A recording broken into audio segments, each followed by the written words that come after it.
everyone, welcome back to Piano Made Simple.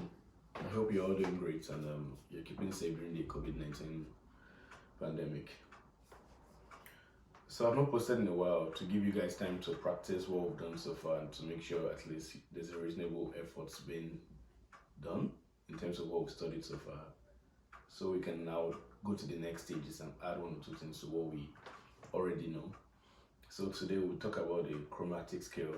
The chromatic scale consists of, to make it very easy, consists of both the sharps and flats of a scale. So on the key of C, it will like consist of the major notes like the do, re, mi, fa, sol, la, ti, do, and also the sharps and flats of it. So that's the summary of what the chromatic scale is all about. You can use it for playing blues, any kind of music. It works for anyone. There's no particular genre of music that you can use the chromatic scale for. So let's dive right into it. So I can show you how you can use it and learn the chromatic scale. So the chromatic scale consists of diatonic scales and accidentals, but those are the other terms in music which we'll not discuss today. We'll just focus on the chromatic scale. So using the key of C, which we've always been using right from the beginning of our channel, that it goes from this range, which is C to C, which is do, re, mi, fa, sol, la, ti, do. So we're going to focus on this range. And this is an example of a chromatic scale in a slow motion, which is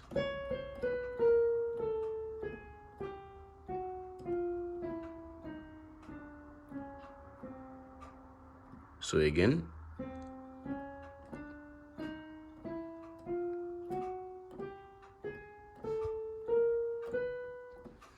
So when you play the chromatic scale on the scale of C, you just play all the notes. That's the sharps and flats, or the sharps and flats. You play everything. Instead of do, re, mi, fa, sol, la, ti, do, you play do, di, re, mo, mi, fa, fi, sol, zi, la, to, ti. So you play everything as you go. That's what we call the chromatic scale. And I think this might be one of our shortest videos, because this is actually very, very easy to learn and also very easy to apply. So in the chromatic scale, to play it, we're only going to focus on this part of your fingers, which is your thumb, your index, and your middle finger. That you only need these three fingers to play the chromatic scale.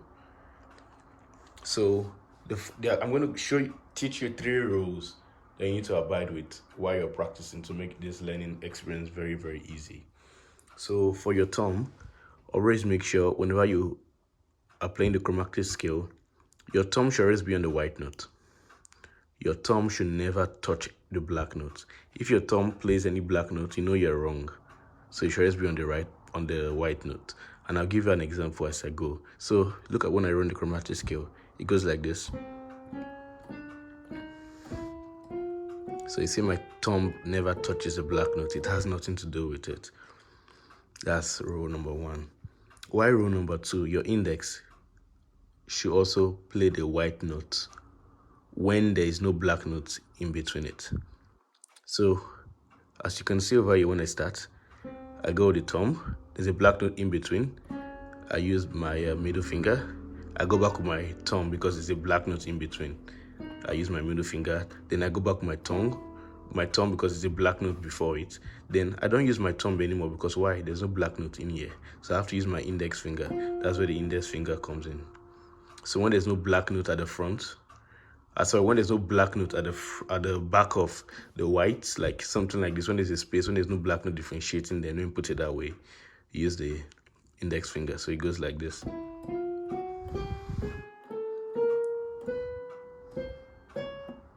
So you see. Or another simple rule, when the white note comes before the next white note, use your index finger. So in a case like this, the white note comes before this. So the white note comes before this. So that's how you use the index finger. And lastly, you talk about the middle finger, which is this one. How do you use this? You already use the middle finger to touch the black notes. The middle finger should not touch any of the white notes unless your practicing is wrong. Just as the thumb should not touch any black notes, same goes for the middle finger. It shouldn't touch any white note unless you're wrong. So let's go again. Thumb, middle, thumb, middle, thumb, index, middle, thumb, middle, thumb, middle, and thumb, index, middle.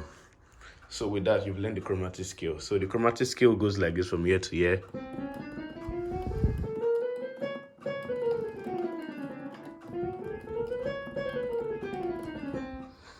So that's just how the chromatic scale works. So you go back and front. There's also a left-hand pattern, but I've not started teaching you guys how to use your left hand to do anything in keyboard yet. We'll come to that sooner or later. But for now, let's just focus on the right and how to run the chromatic scale. So you go from here. Sorry, that's an error. Your teacher also makes errors once in a while. So you go again.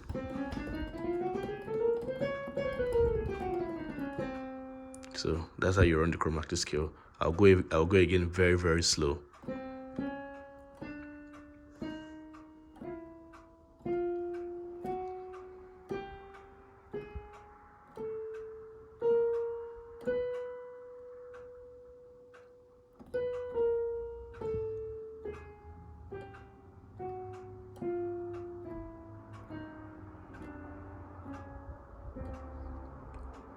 So you just do the same thing on this